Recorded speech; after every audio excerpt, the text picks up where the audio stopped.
오늘 읽은 말씀 중심에서 성도의 주업과 부업이라는 제목의 하나님 말씀 전합니다.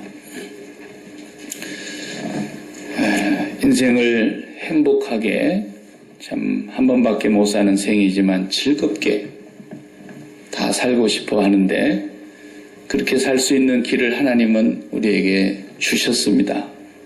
그래서 그렇게 살도록 늘 성령으로 우리를 깨우치시고 은혜를 공급해 주시는데 행복하게 사는 길이 뭘까? 한 가지만 잘하면 정말 행복하게 살 수 있습니다. 그 한 가지를 못해서 나머지가 다 불행해지는 것이지 누가 나를 불행하게 만드는 것이 아닙니다. 아무도 나를 불행하게 할 수가 없습니다. 행복과 불행은 하나님께로부터서 오는 것입니다. 그 한 가지를 잘하면 행복하게 되는 것이고 그 한 가지를 놓치면 아무리 내가 행복을 잡으려고 해도 그건 정말 무지개를 쫓는 것과 같이 되는 것입니다. 그래서 그 한 가지가 뭐냐 하면 이 메인 잡, 주업하고 부업을 바꾸지 말아야 됩니다. 연세 드신 분들은 이제 일을 다 놓고 리타이어를 하셨지만은 오늘 제가 다시 취직을 시켜드릴 테니까 이건 평생직입니다. 이건. 이 직업은 저를 대통령으로 사실 올려야 되는데 지금 대통령 나온 사람들 전부 하는 소리가 뭡니까? 실업자 대책, 직장을 임시사원들을 정규직으로 바꿔주겠다 그러고 그냥 실업자를 어떻게든지 요즘 청년들 실업을 얼마나 염려합니까? 대학을 나와도 직장이 없으니까 다시 또 전문대학을 들어가는 사람 숫자가 급증하고 있다 그러지 않습니까? 대학 나오면은 옛날에는 그래도 자식 봉사 잘 지었다 그랬잖아요. 근데 요즘 대학 나오면 더 걱정이에요. 아이고 쟤는 대학 나와갖고 논대 이런 소리 들으니까 이게 대학이 인생의 전부도 아니고요. 대통령들 공약마다 하는 말이 경제 문제를 제가 혁신시키겠습니다. 이런 소리 하고 그러는데 한 사람도 그걸 해낸 사람이 없어요. 그래도 우리 미국은 제일 미국이 그래도 잘 살 때 근대에 와서 잘 살 때가 레이건 대통령 때입니다. 그때는 정말 러시아가 레이건 대통령 따라잡으려다가 망한 거 아닙니까?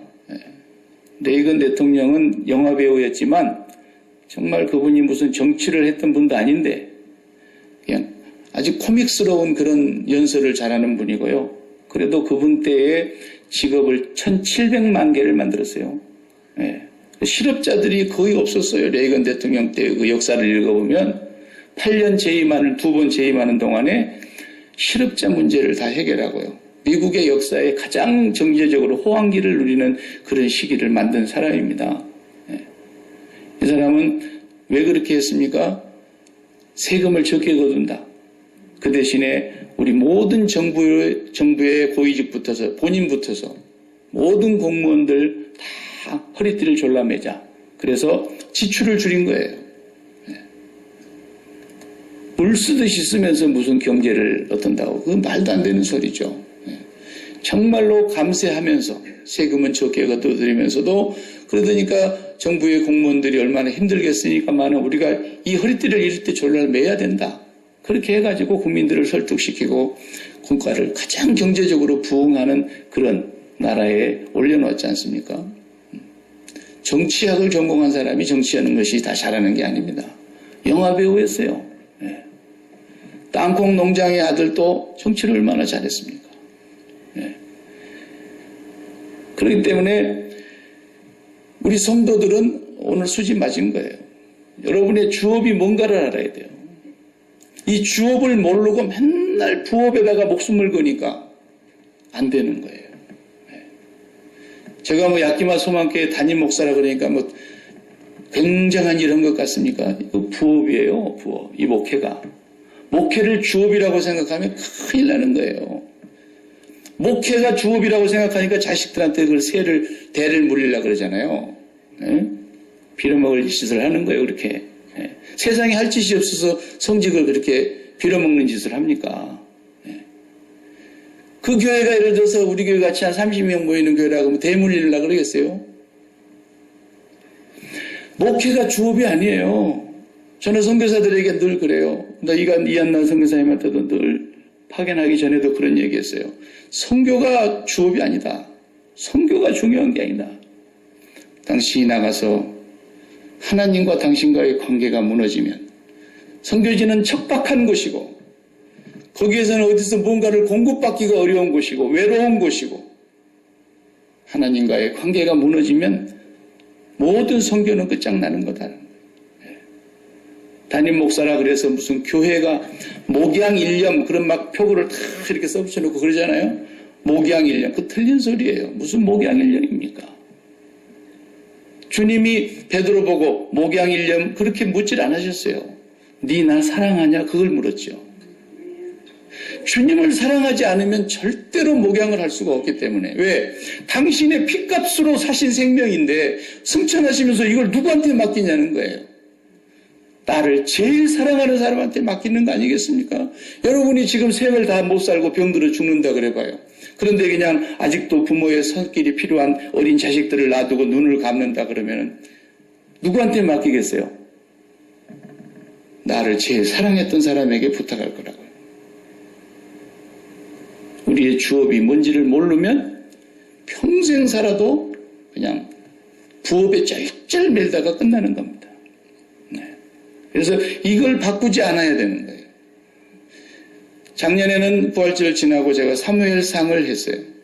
사무엘상은 이스라엘 역사가 처음으로 왕도 없고 뭐 그런 거 없었죠. 사사들이 다스리던 그런 시대의 마지막의 사사였던 사무엘이 이제 제1기의 왕조를 탄생시키는 일을 하는데 1대 왕이 사울 왕이었어요. 그 사울 왕의 생애가 사무엘상에서 나오면서 사무엘상은 다윗이 등장을 합니다. 아직 왕이 되지는 않았지만 하나님의 기름을 붓고 그런데 사울 왕과 다윗 왕의 다윗 소년의 사이에서 얼마나 많은 갈등이 있었는가를 우리가 사무엘상을 통해서 보았고 사무엘상 31장에서 사울이 비참하게 그 자식들과 함께 전쟁터에서 죽게 되는 그것으로 사무엘상이 끝났어요. 그리고 이제 제2대 왕조인 다윗의 왕조가 시작되고 다윗의 왕조는 지금도 저 아브라함의 핏줄을 이어받은 저쪽 중동에 있는 유대인들은 지금도 그 다윗을 최고로 쳐요. 다윗의 자손 메시아가 온다라는 거예요. 예수는 메시아가 아니었다는 거예요. 그럴 정도로 그들은 다윗을 지금도 깊이 생각하고 있어요. 성경은 모든 사람을 얘기할 때 그가 여호와께 정직히 행한 다윗의 길을 조차 행하였다 이렇게 평가합니다. 한 사람의 생애를 평가할 때 언제나 다윗이 기준점이라는 거예요. 다윗의 자손 예수 이렇게 우리가 또 성경에서 고백하는 걸 보지 않습니까? 다윗은 구약시대의 인물이지만 그는 예수 그리스도를 바라본 사람이에요. 주님이 말씀하시기를 아브라함이 나를 보고 얼마나 좋아했는지 아느냐 그랬어요. 어제 정신 나간 소리라고 다들 네가 50살도 안 돼 보이는데 아브라함을 봤냐? 이렇게 따지지만 아브라함이 나기 전부터 내가 있었느니라 그러죠. 우리의 믿음의 조상 아브라함은 멀리서 자기의 처연한 육체의 고향을 바라보지 않고 멀리 본향을 바라보면서 아브라함은 예수 그리스도를 바라다 보았다고 성경은 증거해요. 이삭도 마찬가지고 야곱도 마찬가지예요. 믿음의 선진들은 다 위를 봤어요. 위를 봤어요. 이제 그 다윗의 왕조를 우리가 보면서 다윗을 통해서 우리는 다윗이 어떻게 예수 그리스도를 바라다 보았는가? 사무엘 하에서는 그걸 얘기하려고 하는 거예요. 다윗이 어떻게 예수님을 바라다 보았을까? 구약의 얘기는 다 예수 그리스도의 이야기예요. 나에 대하여 쓴 책이라 그랬어요. 우리는 이 다윗의 왕조를 이제 보게 될 터인데 이 다윗의 왕조를 통해서 다윗이 우리에게 가르쳐 주려고 하는 것은 첫 번째 1장에서 그걸 보여주는 겁니다. 주업과 부업을 바꾸지 마라. 주업이 뭔가를 알아야 된다. 이것을 우리는 봐야 합니다. 세상 사람들은 분명히 자기를 실현하고 자기 인생이 좀 뭔가 자아를 구현한다 그러죠. 자랑할 만한 뭔가 업적을 남기고 세상에 이름을 남기는 그런 삶이 성공하는 삶이라 그러고 그것을 위해서 일생 수고하고 노력하고 그러지만 하나님 앞에서는 그것으로 평가받지 않습니다.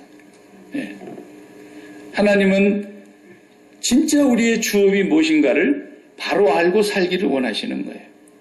다 속고 사는 거예요. 어리석은 거예요. 돈 버는 것이 돈이 필요하다 할지라도 그건 주업이 아니에요. 그냥 부업으로 하는 거예요. 부업으로. 시간이 남아서 하는 것이고 마음에 여유가 생겨서 하는 부업이 있잖아요. 그게 부업이에요. 우리의 직장이 다 부업이에요. 목회 부업이라니까요. 이것을 우리는 분명히 알아야 됩니다. 학생이 공부하는 것이 우리는 본업이라고 분명히 알고 있어요. 그러나 그것도 부업이에요. 공부가 주업이 아닙니다. 그건 문자에서도 그걸 증명하고 있어요. 학교라는 말이 어디서 왔는지 아세요? 재미난 얘기예요. 본래 이 그리스 헬라어에서 온 말이에요. 스콜레라 그래, 스콜레. 스콜라 철학. 그 스콜라스티시즘, 스콜라 철학, 스콜레라는 말에서 왔어요. 그 말이 무슨 말이냐면 여가라는 뜻이에요. 여가. 레저. 우리 요즘 이제 살만하면 레저 문화가 많이 발달하잖아요. 그 스콜레라는 말이 레저예요. 거기서 온 말이 영어로 스쿨. 학교는 여가 선용하는 곳이라는 거예요. 학교는 부업이라는 거예요. 공부하는 것이 막 죽을 힘을 다해서 애들이 공부하고 애비가 가도 막 시간이 없다고 그러고 못 보겠다고 그러고 그런 정도로 아이들이 그냥 공부를 죽을 똥살똥 하는데 성경은 뭐라 그래요? 그 여가래, 여가. 시간 남은 사람들이 하는 게 공부라는 거예요. 학교라는 말이 거기서 왔다니까요. 그만큼 우리의 주업이 뭔가를 모르면 부업 아무리 잘해도 안 돼요. 네. 그래서 우리는 주업을 반드시 평생 바꾸지 말고 거기서 살아야 하는 것입니다. 오늘 다윗의 내용을 서론으로 우리가 보면서 작년에 마지막 부분을 보았던 걸 잠깐 우리가 언급해 보면 그런 얘기가 있었잖아요. 계속 사울왕이 자기를 죽이려고 하니까 마지막에는 블레셋으로 아예 그냥 망명 가버렸잖아요. 아기스 왕 밑에. 그런데 어느 날 블레셋과 이스라엘이 정말 전쟁이 붙게 되었는데 다윗은 아주 곤란한 지경에 빠져서 내가 이때는 어쩔 수 없이 아기스 왕의 밑에서 내가 지금 빌부터 사니까 블레셋을 대표해서 싸워야 된다. 자기 동족과. 그래서 나가려고 완전히 만반의 준비를 하고 출정을 했는데 다른 방백들이 저는 못 믿는다 저거. 아기스는 너는 믿을란가 몰라도 저거의 전쟁터에 가가지고 사울 왕의 마음을 살려고 마음을 확 돌변해가지고 우리를 죽이면 어떡하냐 말이에요. 저러면 전쟁에 나가면 안 된다고 돌려보내니까 다윗이 막 나가려고 애를 쓰는 마음을 가지면서 나를 못 믿느냐고 막 이렇게 하는데도 나는 너 믿는데 다른 장군들이 너를 못 믿는다 그러니까 너는 그냥 시글락으로 돌아가라. 간신히 위기를 모면했어요. 동족과 싸우지 않는 그런 위기를 모면한 거 아닙니까? 돌아와 보니까 시글락에 자기들이 살고 있는 곳에 아내들과 자녀들과 재물을 다 가져가 버리고 불질러 버렸죠. 누가? 아말렉이. 그러니까 막 다윗을 따라서 지금까지 한평생 10년 동안 쫓겨다니면서 다윗의 나라가 오기를 기다리면서 같이 피해 다녔던 600명의 그 남자 군사들이 다윗을 돌로 치려고 그랬잖아요. 니 쫓아다니다 우리 완전히 그냥 쫄딱 망했다. 그때에 다윗이 하나님 앞에 무릎을 꿇었습니다. 자기를 믿고 자기에게 목숨을 담보로 하고 따라들었던 600명의 사람들도 자기에게 아무 소용이 없는 거예요. 돌로 치려고 그러는 거예요. 왜냐하면 자기 아내와 자식들을 다 빼앗겨 버렸는데. 그때 다윗이 그 위급한 순간에 여호와를 바라보면서 힘을 얻고 용기를 얻었다 그랬어요. 그리고 다윗이 하나님 앞에 묻고 쫓아가지 않습니까? 그래서 그 부녀자들을 다 아내들 전부 다 찾아왔고 오히려 거기 아말렉의 군대의 재물까지 다 노략해가지고 돌아오게 됐어요. 그 재물이 너무 풍성해서 동족에게까지 선물로 보냈다 그랬어요. 그러고 있는 차에 이제 아기스의 군대와 블레셋 군대와 사울의 군대는 길보아 산에서 전투가 벌어지고 있는데 그 전투가 너무너무 치열해가지고 사울의 군대가 완전히 패망하게 됩니다. 사울의 새 왕자가 그 전투에서 비참하게 죽고 사울과 사울의 병기든 자가 간신히 목숨을 부지해가지고 도망을 가는데 블레셋 군세들이 사울 왕을 쫓아오잖아요. 그래가지고 이제는 잡히면 비참하게 조롱을 당하다가 죽게 생긴 걸 알고 사울 왕이 어떻게 됩니까? 자기 칼에 자결을 합니다. 그러자 병기를 들고 경호원으로 쫓아왔던 그 병사도 또 자결을 합니다. 그렇게 됨으로써 이스라엘의 모든 군대가 전멸하다시피 한 거죠. 그 중에 한 명, 어쩌다가 한 명이 간신히 살았는지 이 사람이 다윗의 진영으로 도망을 갑니다. 다윗이 지금 블레셋 땅에 있으니까 가장 가까운 다윗에게로 도망을 가서 왔는데 오늘 우리가 그 장면을 읽었어요. 아말렉 용병이에요. 외국인인데 미국 사람들도 외국 사람들 용병으로 다 군인 받듯이 외국 사람으로서 이스라엘 군대의 군인이 된 아말렉 용병이 간신히 목숨을 부지하고 흙을 뒤집어 쓰고 옷이 갈기갈기 찢힌 채로 피투성이가 돼가지고 갔겠죠. 갔는데 거기 가서 뭐라고 얘기합니까? 사울 왕이 죽었습니다. 그리고 왕자들도 죽었습니다. 전쟁에 대패했습니다. 네가 그걸 어떻게 하냐? 그러자 이 아말렉 용병이 꾀를 낸 거예요. 상을 받으려고 아마 거짓말을 한 것 같아요. 사울은 자결을 했는데 자기가 죽였다고 그러는 거예요. 왜? 다윗과 사울은 지금 10년 넘도록 원수지간으로 팽팽하게 갈등을 하고 있는 걸 알고 있었기 때문에 자기가 사울을 죽였다 그러면 아마 다윗이 뿌듯하게 생각하고 자기를 영접해 줄 줄로 생각했던 모양이에요. 제가 사울왕을 보니까 부상을 입어가지고 도저히 못 살게 생겼는데 그냥 어차피 못 살 거 제가 주겠습니다. 그리고 여기 갑옷과 투구를 제가 가지고 왔습니다. 이랬단 말이에요. 그 얘기를 들은 다윗의 반응을 보면은 다윗은 보통 사람이 아니에요. 누가 봐도 바보가 아닌 이상 이제는 다윗이 왕이에요. 그리고 사울이 죽었다는데 뭐 다윗이 아이고 이제는 이 지긋지긋한 피난민 생활 끝났구나. 이제는 내가 왕이다. 이렇게 한들 누가 그를 잘못했다고 욕하겠어요. 그런데 사울 왕과 그 새 왕자와 군대가 전멸했다는 얘기를 듣고 다윗이 거기서 옷을 찢고 통곡을 하는 거예요. 너무너무 우는 거예요. 그러니까 옆에 있는 사람들도 다 옷을 찢고 같이 우는 거예요. 네. 그리고 우리가 잊지 못했던 17절부터 마지막 절까지는 그 우는 그 애가 애통하는 노래, 정말 구구절절이 눈물 없이는 읽을 수가 없는 다윗의 그 심정이 거기 들어있어요. 네. 얼마나 안타까워 우는지 몰라요. 이거 진짜 표정 관리하고 우는 게 아니에요. 진짜로 우는 거예요. 너무너무 고통스러워하며 우는 거예요. 그러면서 16절에 우리가 마지막 절에 뭐라고 나왔어요? 읽은 마지막 절에 네가 네 입으로 여호와의 기름 부은 자를 죽이는 것을 두려워하지 아니했다 그랬으니까 네가 네 입으로 한 대로 네 죄를 네가 알렸다. 그리고 죽여라 그랬어요. 그래서 그 사람을 죽인 거예요. 용병을. 간신히 목숨을 부지하고 와서 그 전장의 사태를 알려주고 있는 이 아말렉 용병을 다윗이 부활을 시켜서 죽입니다.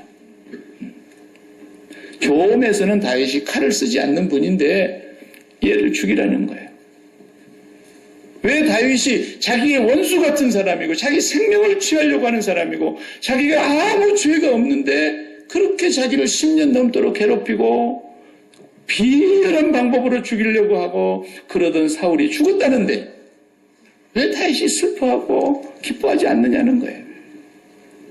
그것은 다윗의 신앙의 상태를 말해주고 있는 겁니다. 다윗이 정말 사울을 원수로 생각하고 사울이 죽기를 손꼽아 기다리면서 다윗이 정말 이렇게 왕위를 사모하고 있었는데 사울이 죽었다고? 그러면 그냥 촛불을 못 끌 거예요. 입이 찢어져서 너무 좋아. 응? 그런데 다윗이 이렇게 슬퍼하면서 우냐는 거예요. 이렇게. 왜 그래요? 다윗은 사울을 원수로 생각하지 않았을 뿐만 아니라 그 마음속에 왕위의 자리를 품고 있지 않았다는 뜻이에요. 무엇을 더 귀중하게 생각했다는 얘기입니까? 여호와 하나님의 뜻이 이렇게 허무하게 쓰러지다니.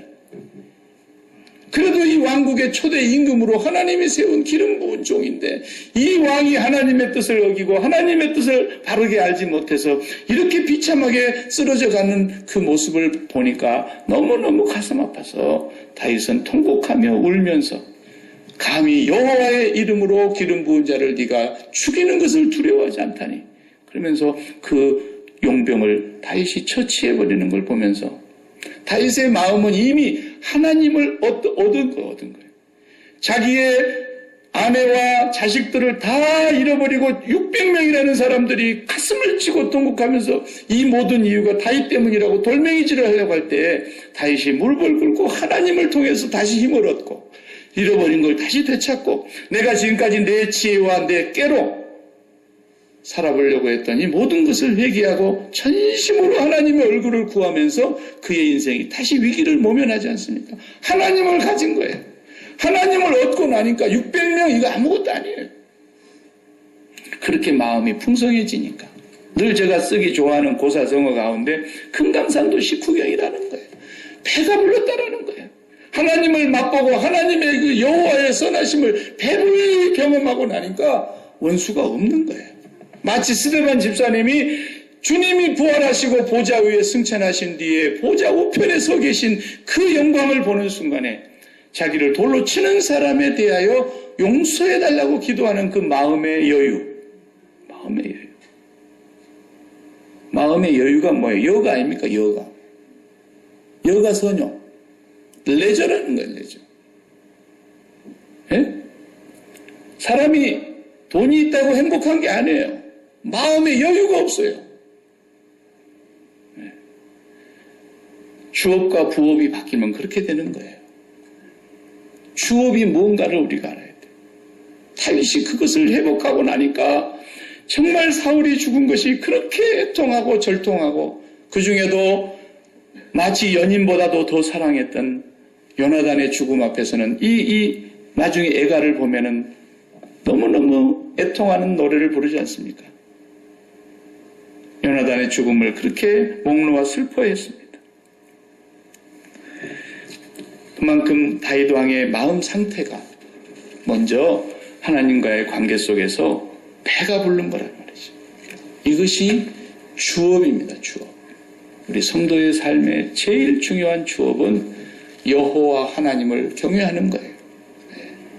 그러니까 공부가 주업인 줄 알고 학생들은 공부에다가 목을 매달지만 유대인들은 공부가 주업이 아니고 뭐가 주업입니까? 쉐마가 주업이다라는 거예요.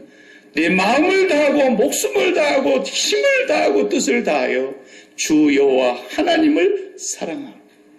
이것을 집에 있을 때든지 집 밖에 나갈 때든지 앉았을 때든지 일었을 때든지 잠잘 때든지 일어날 때든지 쉬는 때도 없이 여호와 하나님과의 관계, 이것을 가르치라는 거예요. 이걸. 그래서 오늘 유대인 된 거 아닙니까? 예. 그게 주업이라는 것입니다. 주업. 정말로 다윗은 오늘 우리의 신앙생활에 있어서 그가 어떻게 배가 불렀고 어떻게 하나님을 바르게 바라보면서 살았는가 하는 것을 저와 여러분에게 이제 사무엘하를 통해서 다윗의 왕조는 그것을 제대로 보여주고 있는 것입니다. 네. 성도의 주업은 무엇입니까? 여러분들이 아침에 일어나면 먼저 하나님을 안고 하나님과 스킨십이 먼저 이루어져야 돼요. 하나님의 품에 안기는 거예요. 이는 내 사랑하는 아들, 내 기뻐하는 자. 이 음성을 들어야 되는 거예요. 그 음성은 하늘의 문이 열리고 예수 그리스도께서 세례를 받으실 때 하늘로부터서 비둘기 같은 성령이 강림하시면서 그 음성이 들렸어요. 그리고 변화산에서 별세하실 것을 모세와 엘리야와 변론하실 때에 그때도 하늘로부터서 구름이 가리우면서 이는 내 사랑하는 아들, 내 기뻐하는 자. 그 음성이 들렸어요. 바로 그 예수 그리스도와 십자가로 연합된 오늘 우리들도 예수 그리스도를 통해서 십자가에서 죽은 사람은 예수 그리스도와 연합해서 부활한 사람들로서 하늘로부터서 우리가 그 확신을 갖고 그 음성을 듣고 그 마음의 기쁨을 채워야 되는 거예요. 이는 내 사랑하는 아들, 내 기뻐하는 자. 하나님께로부터 우리가 그게 배가 먼저 불러가지고 그 다음에 이제 부업을 하러 가는 거예요. 마음에 여유가 있어야 돼요. 그것이 오늘 성도의 삶이라는 것을 말씀해주고 있는 것입니다. 하나님을 사랑한다는 것은 어떤 물질적인 환경이 넉넉하느냐, 좀 모자라느냐, 아니면 쪼들리느냐, 아니면 건강하느냐, 병들었느냐, 우리 자식의 문제가 잘 풀렸느냐, 안 풀렸느냐, 이것과 상관없이 먼저 하나님과의 주업이 바르게 되어서 하나님으로 기뻐하자고, 하나님으로 즐거워하자, 하나님으로 배가 부르자, 이것이 하나님 사랑하는 거예요. 우리 같은 부모, 힘없는 부모라도 어려운 일을 닥쳐가지고 가정 전체가 어려운 일을 만나고 그러면은 부모도 낙심이 되고 자식들을 쳐다보면은 걱정이 되고 그럴 때 자식들 중에 한 놈이라고 해서 미안하네요. 한 자석이라도 아빠, 엄마 걱정하지 마세요. 우리가 있잖아요. 그래갖고 그 노래 만든 거 아니에요. 우리는 아빠, 엄마만 있으면 돼요. 그 말 들을 때에 얼마나 힘이 나겠어요. 부모가 아무 힘이 없어도 자식들이 아빠, 엄마만 있다 그러면 힘이 나는데 우리 자녀들, 성도들이 아무리 세상이 우리를 애워싸도 아무리 우리를 핍박해도 아무리 우리가 가진 것이 없을지라도 우리는 아버지만 있으면 돼요. 그 주업을 튼튼하게 하자는 거예요. 그걸 바르게 하고 그것으로 든든하게 우리의 믿음의 삶을 기초를 쌓으면 우리 하늘 아버지는 우리와 같은 그런 부모가 아니잖아요. 전능하사 천지를 만드신 하나님 아버지잖아요. 그분과 우리가 관계를 터서 그분과 풍성한 삶, 이 주업이 잘 돼가면 부업은 저절로 되는 거예요. 기뻐서 되는 거예요. 감사함으로 되는 거예요. 그리고 어떻게 되든지 상관이 없어요. 왜? 이미 배불렀으니까. 내가 부업으로 배불리려고 부업하는 사람 봤어요? 주업이 배불러야 배부르는 거예요. 네. 이미 하나님과 늘 배불러 있기 때문에 부업은 늘 감사할 수밖에 없는 거예요. 이것을 오늘 하나님께서 다윗을 통해서 보여주고 계시는 것입니다. 다윗은 사울과 뭐가 달라요? 그거 한 가지가 달라요. 똑같이 왕이에요.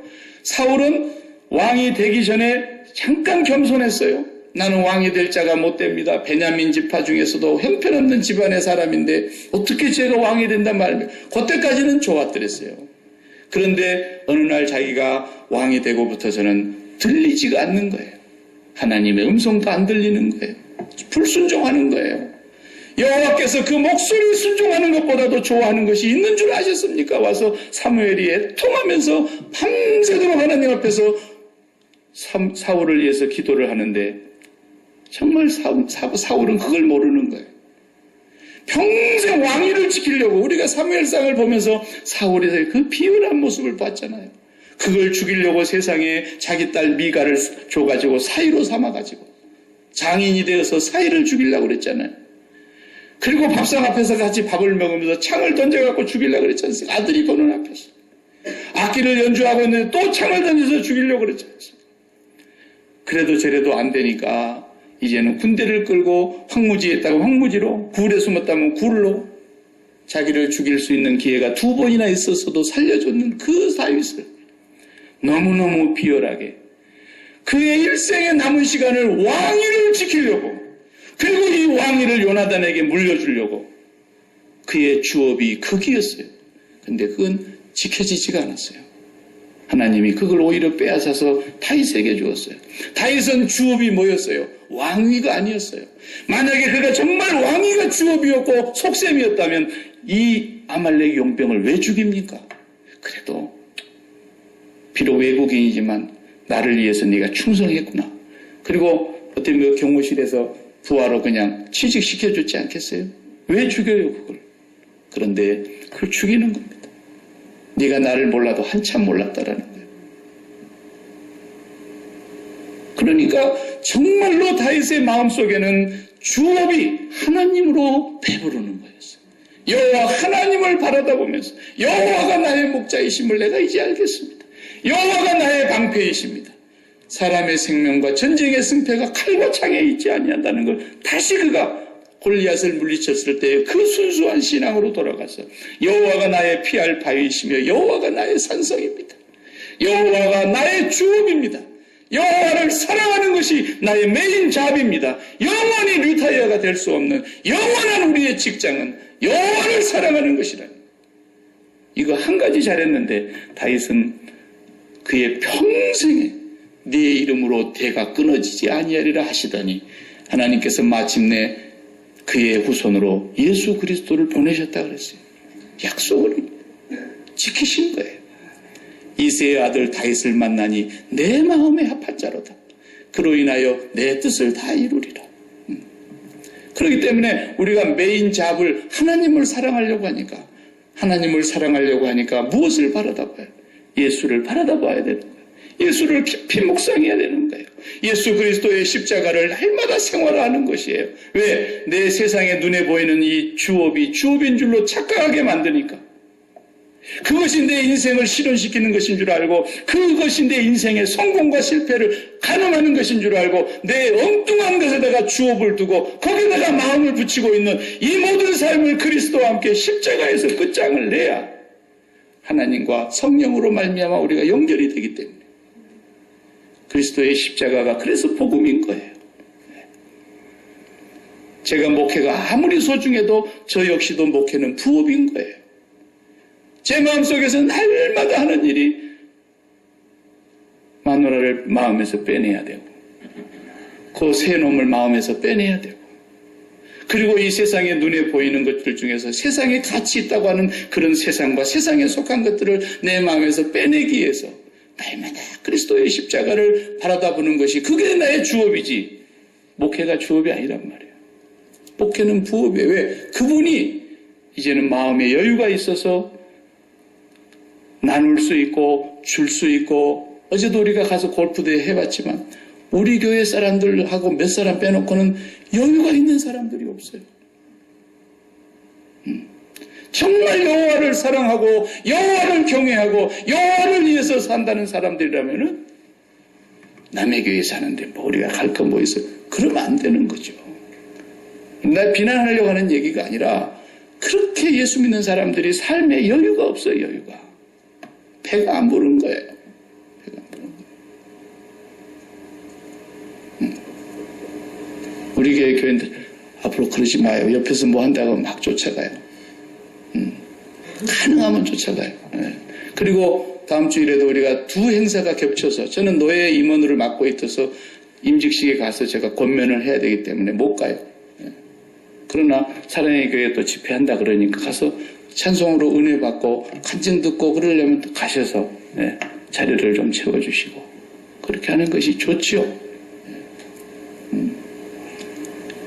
하나님을 섬기는 사람들은 마음이 먼저 부어져요. 배가 부른다 그랬잖아요. 제가 하나님을 먼저 가지면 배가 불러서 마음의 여유가 있어요. 원수가 없어지는 거예요. 내가 지금까지 하나님으로 배가 부르지 않았을 때는 사람이 원수로 보이는 거예요. 저 인간 때문에 내 인생이 이렇게 됐단 말이에요. 그러면서 남편을 박박 긁는 사람도 있고 맥없이 힘없는 그냥 부인을 두드러 패는 사람도 있고 다 그러는 거예요. 왜? 자기 배가 안 부르니까. 세상에 알지 못하고 무식한 사람이 바로 눈에 보이는 걸 가지고 자기 배를 채우려고 하는 사람이란 말이에요. 안 채워지는 거예요. 그건. 하나님으로 채울 때에 내가 지금까지 눈이 멀었었구나. 하나님으로 채우지 못하니까 자식도 내 배불리라고 하는 자식으로 보이니까 자기 마음대로 안 되고 자기 뜻대로 안 되고 길이 안 풀리면은 그냥 자식도 그냥 저게 왼수야 왼수 이렇게 되고 마는 거예요. 사람은 원수가 아니에요. 스데반이 그걸 보여주고 있지 않습니까? 자기를 돌로 치는 사람을 향해서도 얼마나 배가 충만히 부르면 얼마나 그 영혼이 보좌 우편에 계셔 서 계신 예수 그리스도를 보는 순간에 자기 마음속에 원수가 어디 있어요? 원수가. 저 사람들 저들이 알지 못하고 행하는 걸 용서해달라고 기도가 나오는 거죠. 이렇게 풍성한 배가 부르는 요 업을 잘하는 것이 주업입니다. 이것만 잘하면 부업은 하나님께서 인도해 가시는 거예요. 필요한 만큼 주시는 것이고요. 십자가 사건은 바로 우리를 진정한 삶의 레저로 인도하시기 위해서, 진정한 여가로 인도하시기 위해서 십자가 사건이 일어나는 거예요. 그래서 이 세상에 너희들은 주업이 없다라는 거예요. 너희들의 주업은 오직 하늘에 있는 것이고 그분을 경외하고 사랑하는 것이고 그분으로 배부르는 것이고, 그렇게 될 때에 부업이 하나님의 인도하신 가운데서 되는 것을 우리가 경험하고 간증하게 될 것입니다. 성경에 다윗뿐이겠습니까? 다 그랬어요. 다니엘을 보십시오. 다니엘은 포로로 끌려갔지만 하나님의 특별한 은총으로 바벨론의 총리 중에 총리가 됐어요. 그런데도 그가 주업이 뭐예요? 느부갓네살 눈치 보는 게 아니었어요. 그는 하나님 눈치만 본 거예요. 그리고 기도했어요. 창문 열어놓고. 사자굴에 들어갈지라도 하나님과의 주업을 분명하게 했어요. 그 친구들이 불문불에 들어갈지라도 우상에게 절하지 아니하며 하나님과의 주업에 몰두했어요. 에스더도 그랬어요. 요셉도 그랬어요. 총리로 가서 살면서 바로의 눈치를 본 게 아니에요. 오히려 바로에게 하나님의 뜻을 가르쳐주는, 꿈을 해몽해주는 사람이었고, 하나님과의 관계가 바르게 되고 나니까 자기 형님들이 그렇게 미웠을 텐데 이제는 다 형님 걱정하지 마시라. 형님들 자손들까지 내가 다 책임질 것이라고. 형님들이 나를 팔다니 그런 오버하지 말라고. 하나님이 먼저 나를 보내신 거라고. 배가 부르면 부업이 다 되는 거예요. 성도는 일생을 살아가는 동안에 이 주업과 부업을 바꾸지 말으셔야 됩니다. 우리가 세상 사람들과 다른 점은 그거 한 가지예요. 다른 건 못 따라가. 아무리 여러분 돈 벌어보세요. 빌 게이츠 따라가나. 죽어도 못 따라. 그 사람이 1등이에요. 그냥 인정해버려요. 아무리 여러분들이 비즈니스 잘해도 빌 게이츠 아니라 이건희 씨도 못 따라가요. 그러나 우리는 항상 1등 할 수 있는 것이 있어요. 주업. 이 주업만 우리가 놓치지 않고 살아가면 여러분은 평생 실업자 되지 않고 주님 앞에 서는 날까지 여러분의 그 메인잡을 가지고 하나님과 함께 사는 인생의 행복이 축복으로 주어질 것입니다. 기도하십시오. 하나님 감사합니다. 오늘도 우리에게 다윗을 통해서 예수 그리스도를 바라다 볼 수 있는 믿음의 삶과 태도를 가르쳐 주신 것을 감사합니다. 다윗이 그러했듯이 우리도 주님을 바라봅니다. 다시 오실 주님을 바라다보며 부활하여 보좌 우편에 계신 주님을 바라다봅니다. 날마다 눈을 뜨나 눈을 감으나 길에 행할 때나 집에 있을 때에나 우리의 삶이 사업장에 들어설 때나 문을 닫을 때에나 언제나 아버지 하나님이 우리의 주업이 되게 하여 주셔서 여호와를 경외하고 여호와를 사랑하는 일에 승리하는 저희들 되게 하여 주시옵소서. 예수 그리스도의 이름으로 감사하며 기도하옵나이다. 아멘.